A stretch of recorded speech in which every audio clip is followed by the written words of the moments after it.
Hey everybody, it's Brad. And I'm Christa. With the Big Family Homestead. Today, I want to talk about a topic that is extremely serious, but we're not going to do it from the position of trying to scare anybody, especially there are other channels that just want to scare you into buying something.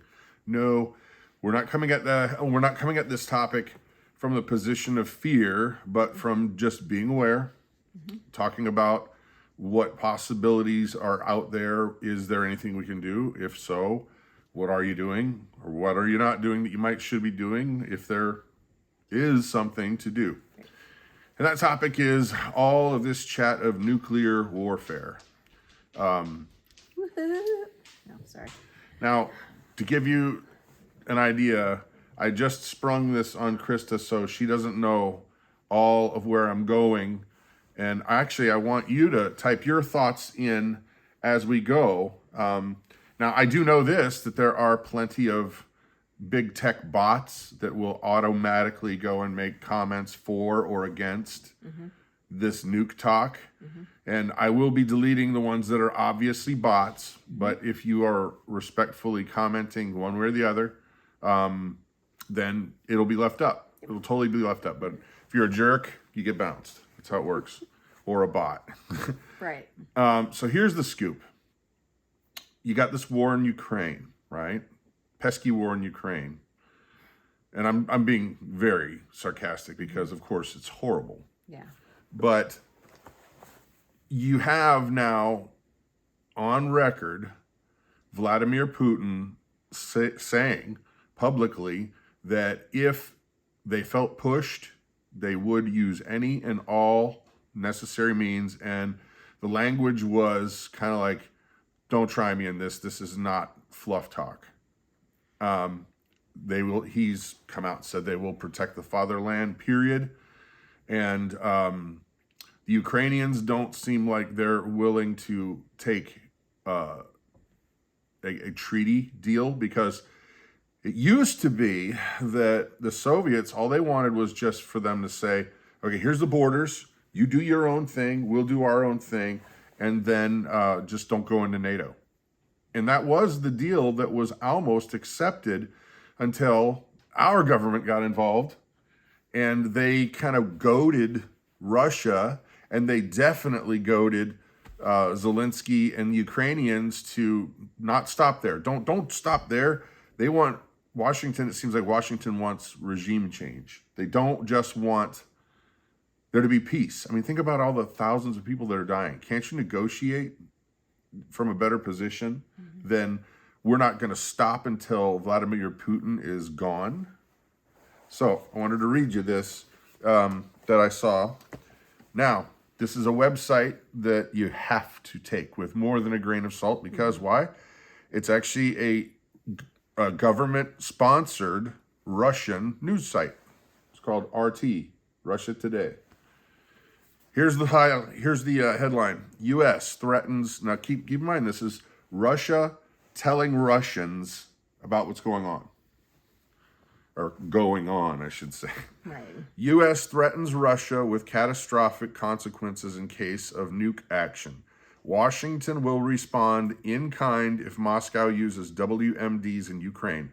Biden's national security advisor promised. The U.S. will retaliate forcefully if Russia uses nuclear weapons in Ukraine, President Joe Biden's national security advisor Jake Sullivan told CBS on Sunday. He also declared that the referendums in the Donbass republics and Kherson and Zaporozhye regions, sorry, I'm not trying to butcher it on purpose, of Ukraine had not altered Washington's support of Kiev. Any use of nuclear, this is a quote, any use of nuclear weapons will be met with catastrophic consequences for Russia, Sullivan said on the network's Face the Nation program, explaining that the Biden administration had told Moscow, both privately at very high levels and publicly, that the United States and our allies will respond decisively if Russia uses nuclear weapons. Sullivan also revealed that Washington was keeping a close eye on the Zaporizhzhia nuclear power plant in order to lessen a chance of catastrophic incident. That the facility has been placed in cold shutdown in response to constant shellings that both sides blame each other for. The article goes on, but here's where we're at, and then we're going to talk. Okay. Nuclear war is no joke, folks. We've seen what one bomb can do to a city, and 2 bombs in Japan. And let me tell you what, those were ancient technology compared to the devastation that they can do with one missile now. I mean, most 75 missiles, years ago? yeah. Yeah. Well, most missiles now are equipped with several warheads. Not one, but most of the times many. And all of them are much more powerful than even one of the bombs that was dropped on Hiroshima or Nagasaki. Now, I didn't think that sane people would ever throw about the language of, yeah, you know what? If you think you're gonna, if we think that the fatherland is really at risk, we'll use nuclear weapons. And then Washington goes, oh, well, you're gonna use them? Well, we're gonna use them too. It's just like in War Games, that old movie with Matthew Broderick, except there's no robot at the switch. It's people who are supposed to be thinking logical people saying that's not something you throw out there into the ethos like, oh yeah, well my dad could beat up your dad. Oh yeah, my dad could beat. Okay, hold on though. That's where we've gone wrong though. Okay? You would think that reasonably thinking humans that were in charge of our United States government, but wait. That's not the case. Yahtzee. That's where the issue lies. He's not a reasonably thinking human being because he is just out there. The one word that sums up the United States of America is You have to understand who's really in charge. In charge here. That's really the question. Okay, guys, I know you're like, why is she laughing? Why is she laughing? I have to laugh, you're gonna laugh. cry. If I don't laugh, I'm gonna cry, because this is such a sad state of our government right now. I don't understand. It's kind of like it's a control. It's kind of like you're watching a controlled demolition. Oh my gosh. Like it was planned all along.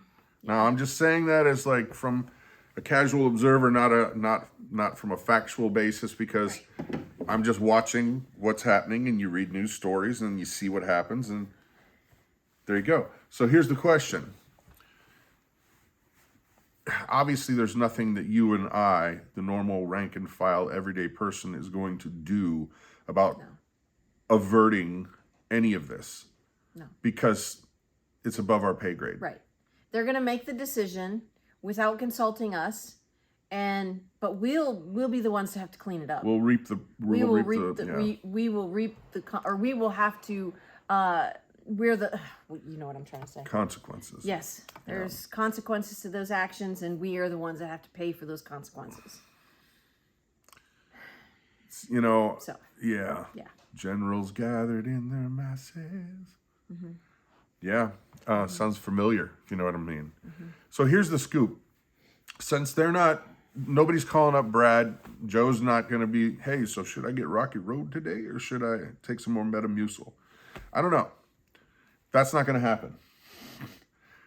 But, first of all, do you think it's likely? And I am interested in seeing what you say, because I don't think that all-out nuclear war is likely. And I'll tell you why. Because we know the end of the book. Sigh of relief, people. There's a lot of bad in the book of Revelation. There's most certainly a lot of, you can read it and so many people will interpret it differently. But I would say that in the interpretation that I'm looking at, it does not look like a one world, everything is just on fire and gone all at once. No. It looks like there's a lot of things that happen, a lot of working things, but they seem like separate events, not like a one, here it is, and it's described in a way that would seem to be like war, like that. Right. Doesn't mean it's not going to be horrible. I think it's actually going to be a lot worse. Yeah. But I think it's going to happen in stages, not Yes. not According in, to Revelation, right. it will be in stages. Yes. So it's not a one-shot deal where I do think nuclear war is, if one side unleashes and the other side unleashes, it's hard to stop that back Chain. and forth. Yeah. Once the chain reaction has gone, it's hard to. Oh yeah, to you stop shot that. Paris. Oh yeah, well, we're going to shoot Right. London. Right. You know, and so that said, I don't think it's likely. Now, the problem is smaller yield weapons can be used tactically, and I do think that is possible.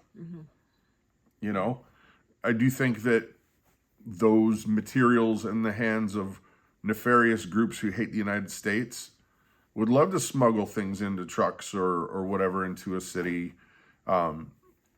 And I think that is possible. I mean, but that said, folks, there's a lot easier ways to cause havoc in the United States. And I don't want to give people ideas, but this one's already been out there on the internet for a very, very long time. It's like, if you want to mess with the United States, mess with the power grid. Yeah. Everybody's money is water tied supply. to the power grid. Or water supply. Well, most water supplies are tied to the power grid. That is true. Without electric, you can't pump, you can't filter. And if you live in a big city, it's kind of hard to live without water. Where's your poo going? It's going to be in that place. It ain't moving. So I personally think that there's going to be more of what the Bible describes, wars and rumors of wars. I don't think it's going to be one big flash and done. Right. That said, let's talk about preparedness. If you live in a big city, I'd say the very best thing you can do is get out. And I know there are people going, I can't afford to do it. Prioritize differently. And this, I'm saying this from a heart of love. I'm saying this from the position of make sacrifices, sell stuff, get out. Life is cheaper out in the country anyway. Yeah, it really is. Where we live, it's about $2,000 an acre. Yeah. You can put a lot of stuff on 1 acre. Yep, we did when we were living in Cincinnati. We had goats and a cow and rabbits Orchard. and an orchard and chickens and a humongous garden And a mini cow. well, yeah, the mini cow. Yeah, I said a cow, but Did I you? didn't. I Yeah, didn't. mini I cow. said cow, but not mini cow. But yeah, and all of the animals lived on a third of that. I mean, yes, granted, we had to feed 'em. feed more hay, you know, but you can have a couple of goats on your property and move them around. You don't have to constantly be giving them hay. So, Get out. yeah, You know, if you were able to.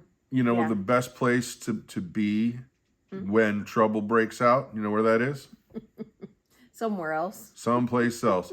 I don't care if a survivalist person, they'll all tell you this, and if they don't, run away. Yeah. If you have a choice to be in a fight or not be in a fight, don't be in the fight. Get out. Don't be there. Yeah. Right. It's not worth getting hurt or possibly killed. No. You just don't. No. So that would be the first thing to say is I would evacuate as quickly as you could. There's a channel called Viking Preparedness, Pastor Joe Fox, and he is a big proponent and has been for years of come out of her, my people, which is a scripture reference. Get out while the getting's good. Yeah. And so that said, if you're already out, you might want to look at what would life be like if you didn't have public utilities for 6 months, a year. Yeah. Would you be able to eat, drink, stay warm? These are things we should be doing anyway. Right. Right. I mean, we do them here in central Wisconsin because it's central Wisconsin. I mean, it's September 25th, right? Yep, September 25th. And we had freezing temperatures 2 nights ago. Yep. We have to prepare for winter. So we cannot just sit idly by and wait until something happens. We have to be proactive, and we have to do that with other parts of our lives as well, not just keeping us fed and warm in the wintertime. Oh, Brutus. Yeah, Brutus. Caleb, go on out. I think Ruth wants to come inside. Oh, the kids are over there. You just let her in. Let her in. Sorry for the disruption. Yeah, sorry. So do those things, yes. But here's the very biggest thing. Get your spiritual house in order. Yeah. If you don't talk to God, you better start talking to God. If you don't have a relationship with Christ, you better get a relationship with Christ. Yeah. And I don't mean putting your butt in a seat at church, because that does not make you a believer. No. Get your face in your Bible. Get a relationship with Christ. If you need to receive him, because all of this other stuff, that it just doesn't matter. No. That's the one thing that truly does matter, because it's the one true thing that's going to save your butt from an eternal place you don't want to be. That's the best preparation that you can do for anything. Otherwise, what are you doing with all these doodads and you know, freeze-dried food and all this stuff? What are you doing with it? Are you just going to take a few more breaths before you go? Yeah. Yeah. All of this stuff that we're doing to prepare doesn't really matter. What your relationship with Jesus is what matters. Yeah. So wars, rumors of wars, it's all coming. It's all upon us. Yeah. Now, I want to say one thing, and because people that are not friendly to believers are probably already gone now in the video anyway. Oh, sure. Sure. Biblically, we can see that we, as a Christian, you will not experience the wrath of God. But you are not guaranteed that you will not live through tribulation. There's no guarantee about that at all. Right. You know, if you say that, oh my gosh, they'll never go through tribulation. Well, ask that of the first century Christians. They were getting thrown into lions' dens and ripped apart and cut apart by gladiators. Right. I think they'd call that tribulation. Yeah. They had to live through it. Yeah. So it makes you think that We're immune. we won't. Right. We're not immune. We are immune to God's wrath. We're promised that'll never happen. Right. Right. We're not promised that you'll get out of tribulation. Right.